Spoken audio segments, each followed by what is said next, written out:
Bonjour, nous sommes le jeudi 25 novembre 2021 et je vous propose la situation des cultures de cette semaine.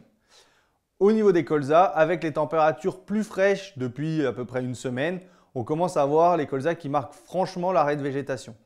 Donc c'est le moment idéal pour réaliser les pesées de biomasse entrée-hiver. Cette année, les pesées sont très importantes puisqu'on a généralement des colzas qui sont assez gros. Et si on a un hiver important avec des pertes de feuilles importantes, on n'aura pas la dose d'azote absorbée et on va mettre plus d'azote que le colza a besoin. Au niveau des larves d'altise, on continue à en observer sur les pièges berlaises. Donc réaliser un piège berlaise pour estimer ou non s'il y a besoin d'une intervention. Avec les gros colzas, le risque est plutôt faible. Par contre, sur les petits colzas, le risque est quand même assez élevé. Donc l'intervention ne sera sûrement pas généralisée sur toutes les parcelles. Par contre, il y en aura un certain nombre où on devra faire une intervention contre les larves d'altise. Les températures fraîches sont également favorables pour réaliser les applications de produits à base de propyzamide.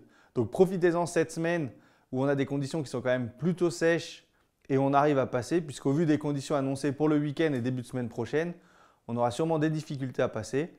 Mais en plus, avec la pluie, ça va permettre aux produits de se diffuser et donc d'agir et d'avoir une bonne efficacité. En ce qui concerne les céréales, donc les semis de blé se terminent là avec les récoltes encore en cours de betterave ou de maïs. Généralement, la plupart des parcelles sont au stade 2-3 feuilles. Pour les escourgeons, on est sur des stades qui sont plutôt 3 feuilles début talage. En ce qui concerne les insectes, donc maintenant le risque cicadelle est terminé. Pour les pucerons, là on en observe toujours un peu. Il y a très peu de vols du fait des conditions climatiques assez fraîches. Par contre, on observe toujours quelques individus qui se promènent en parcelles. Et donc pour ces parcelles où on a des individus qui se promènent, on dépasse souvent le seuil de la présence pendant les 10 jours. Donc une intervention peut être nécessaire dans ces parcelles. Avec les conditions actuelles, on peut également finir les semis de protéagineux d'hiver, puisque là on est vraiment dans des bonnes conditions, avec le soleil les après-midi, des sols plutôt ressuyés. Donc c'est une bonne chose à faire. On peut donc là semer les pois d'hiver, même faire les désherbages post-semis prélevés. Certains d'entre vous seront peut-être aussi tentés avec ces conditions de réaliser des semis d'orge de printemps. Donc ça reste un pari, puisque on ne sait pas le temps de l'hiver. Donc ça peut très bien passer, ou on peut avoir, comme l'année dernière, avec des gels tardifs, de la destruction de certaines parcelles. Donc vous pouvez semer, là on est au début de la période favorable.